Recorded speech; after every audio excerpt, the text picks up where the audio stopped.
નમસ્કાર દર્શક મિત્રો, નયા ભારત ન્યૂઝમાં તમારું હાર્દિક સ્વાગત છે। હું છું મંસૂરી શેરબાનુ। સામાજિક કાર્યકર્તા રંગે બસંતી રાઠોડ ઉપર હુમલો। વડોદરા શહેરના શહેર સામાજિક કાર્યકર અને પત્રકાર ઇન્દ્રવદન રાઠોડ રંગદે બસંતી પાલિકા સિક્યુરિટી સર્વિસ ભ્રષ્ટાચાર અને ઘર રેતી બાબત રિયાલિટી ચેકિંગ કરવા ગયા હતા ત્યારે શિવ સિક્યુરિટી સર્વિસના કરતા ધરતા ધ્રુવેશ યાદવ સહિત 15 થી 20 ઈસમો દ્વારા જીવલેણ હુમલો કરવામાં આવ્યો। સાથે સાથે મોબાઈલની લૂંટ કરવામાં આવી તેમજ અપહરણ કરવાના ઈરાદે માર્શલ જીપમાં ચીટણી વચ્ચે નાખી દેવામાં આવ્યો હતો। માંજલપુર પોલીસ દ્વારા આ બનાવને યોગ્ય કરવાની રીતે યોગ્ય કલમોનો ઉમેરો કરી આરોપીઓ વિરુદ્ધ કડકમાં કડક કાર્યવાહી કરવાની બદલે આરોપીઓને છાવરવામાં આવ્યા છે।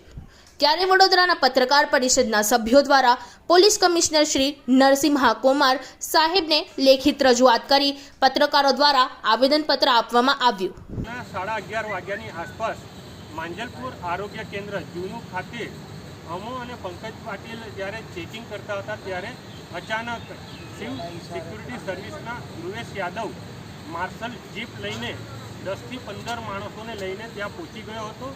સૌથી પહેલાં એમણે મારો હાથમાં રહેલો મોબાઈલ ખોચવી લીધો હતો તેમજ સાથે આવેલા લોકોએ લાકડાના દંડા અને લોખંડની પાઇપ વડે મને આખા શરીરે મારવાનું ચાલુ કરી કાઢ્યું હતું અને કહેતા હતા કે આજે તો એને બંધાઈ થયું છે એવું કહીને મને એમની માર્શલ જીપમાં સીટની વચ્ચે નાખી દીધો હતો। ઇન બિટવીન પંકજ ગોરખ પાટીલના માથામાં પણ વાગ્યું હતું પરંતુ તે યેનકેન પ્રકારે ત્યાંથી પોતાની બાઇક લઈને ભાગી છૂટ્યો હતો।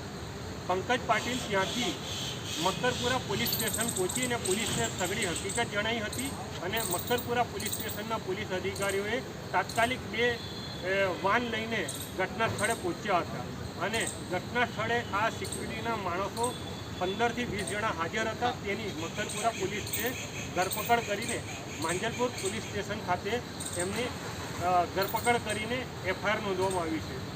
ત્યારે પંકજ પાટીલ અને અમોને 108 એમ્બ્યુલન્સ બોલાવીને એસએસજી ખાતે ઇમરજન્સી વોર્ડમાં તાત્કાલિક સારવાર કરવા માટે ત્યાં દાખલ કરવામાં આવ્યું હતું। આમ સિક્યુરિટીના માણસો જે અસામાજિક તત્વો છે કારણ કે પરપ્રાંતિયો છે તેઓને આ પ્રમાણે એમનો જે ભ્રષ્ટાચાર છે એ ઉગાડો પડવાના ડરે અમારા પર જીવલેણ હુમલો કર્યો, અમારા મોબાઈલની લૂંટ કરી છે અને અમને અપહરણ કરવાના ઈરાદે માર્શલ જીપમાં સીટ વચ્ચે નાખી દીધેલું છે।